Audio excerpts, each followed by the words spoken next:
আসসালামু আলাইকুম দর্শক, এই মুহূর্তের খবর। রিট খারিজ, মেয়র হিসাবে ইশরাককে শপথ পড়াতে বাধা নেই।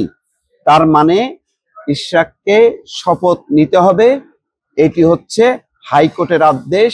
এর আগে নির্বাচন কমিশন যেই গেজেট দিয়েছিল সেই গেজেটের বিরুদ্ধে রিট আবেদন করা হয়েছিল। আজকে সেই রিট খারিজ করা হলো যে মেয়র হিসাবে ইশরাক হোসেন শপথ নিতে পারবেন।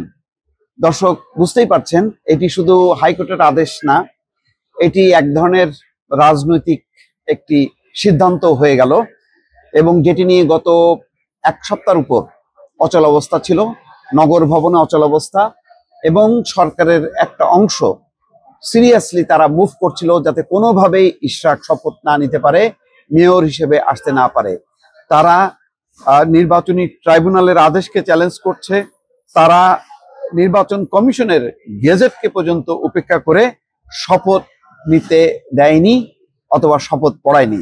আজকে উচ্চ আদালত হাইকোর্টে এই মেয়র হিসাবে যাতে শপথ নিতে না পারে তার বিরুদ্ধে যে রিট করা হয়েছিল, অর্থাৎ নির্বাচন কমিশনের গেজেটের বিরুদ্ধে, সেটি খারিজ করে হাইকোর্ট বলছে যে তাকে শপথ নিতে কোনো বাধা নেই।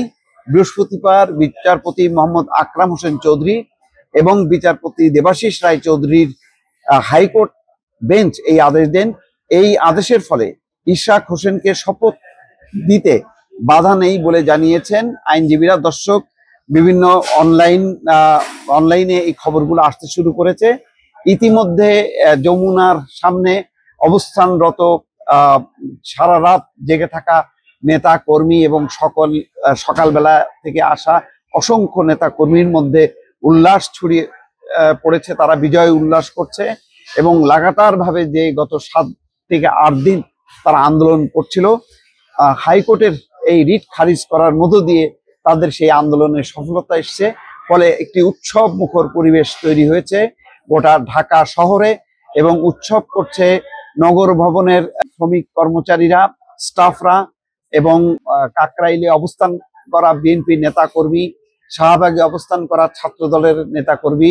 সর্বস্তরে এখন উল্লাস চলছে যে মেয়র ইশরাক হোসেনকে শপথ নিতে বাধা দেওয়ার যে একটি রাজনৈতিক দুরভিসন্ধি পরিকল্পনা, এবং গতকাল যেটি একটা মারমুখী অবস্থান যে এই শপথ ঠেকাতে এবং ইশরাক যাতে মেয়র না হতে পারে, নির্বাচন কমিশনকে অভিযুক্ত করা, নির্বাচন কমিশনের যে প্রধান সিইসি সহ নির্বাচন কমিশন সবার পদত্যাগের দাবিতে যেই এনসিপি একটা ফ্লপ কর্মসূচি করেছিল মাত্র 200-300 মানুষ নিয়ে, এবং সেখানে তারা বলছিল যে ইসি এখন বিএনপির রাজনৈতিক কার্যালয়ে পরিণত হয়েছে, এবং তারা কয়েকজন সম্মানিত উপদেষ্টা পদত্যাগ চেয়েছে, যেখানে বিএনপির পক্ষ থেকে ইশরাক হোসেন নিজে দাবি করেছেন অন্তত 2 জন উপদেষ্টা মাহফুজ আলম এবং আসিফ মাহমুদ সজীব ভুইয়া, যারা সক্রিয়ভাবে এনসিপির সাথে যুক্ত, তারা যেন পদত্যাগ করেন এবং সরকারের নিরপেক্ষতা বজায় থাকে এমন একটি মুখোমুখি অবস্থান আসার চেষ্টা করেছে।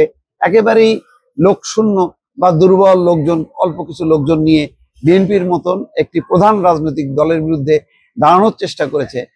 কিন্তু শেষ পর্যন্ত হাইকোর্ট তার রিট খারিজ করে দিয়ে শেষ পর্যন্ত যেই ইশরাক হোসেনের দাবি যে তিনি হচ্ছেন বৈধ মেয়র এবং তাকে 2020 সালে জালিয়াতি করে পরাজিত করে তৎকালীন ফজলে নূর তাপস, শেখ হাসিনার আত্মীয়, তিনি মেয়র নির্বাচিত হন। তার বিরুদ্ধে যে তিনি আপিল করেছিলেন, আদালতে মামলা করেছিলেন, সেই মামলা চাপা দিয়েছিল। বর্তমান পরিবর্তিত রাজনৈতিক পরিস্থিতিতে তিনি পুনরায় সেখানে আবেদন করেন এবং নির্বাচনী ট্রাইব্যুনাল রায় দেওয়ার পর 15 দিনের যেই বাধ্যবাধকতা, তার মধ্যে নির্বাচন কমিশন গেজেটও প্রকাশ করে। নির্বাচন কমিশন গেজেট প্রকাশ করার সাথে সাথে যেই দায়িত্বটা সরকারের, যে তাকে শপথ পড়ানো এবং তাকে দায়িত্ব বুঝিয়ে দেয়া, কিন্তু তারপরেই শুরু হয় গাত্রদাহ। উপদেষ্টা আসিফ মাহমুদ সজীব ভুইয়া, সরকারের একটা অংশ এবং এনসিপি মিলে সর্বাত্মকভাবে চেষ্টা করে তিনি যাতে মেয়র হতে না পারেন।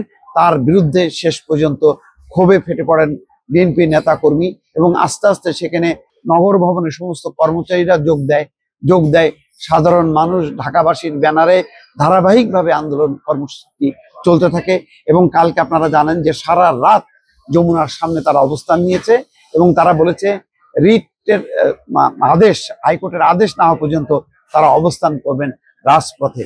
শেষ পর্যন্ত কিছুক্ষণ আগে দর্শক সেই রায়টি আসলো, প্রত্যাশিত সেই রায়টি আসার মধ্য দিয়ে মেয়র হিসাবে ইশরাক হোসেনের শপথ নেয়ার পথে আর কোনো বাধা থাকলো না। দর্শক, পরবর্তীতে আর কোনো আপডেট থাকলে আপনাদের কাছে সেটি জানিয়ে দেব।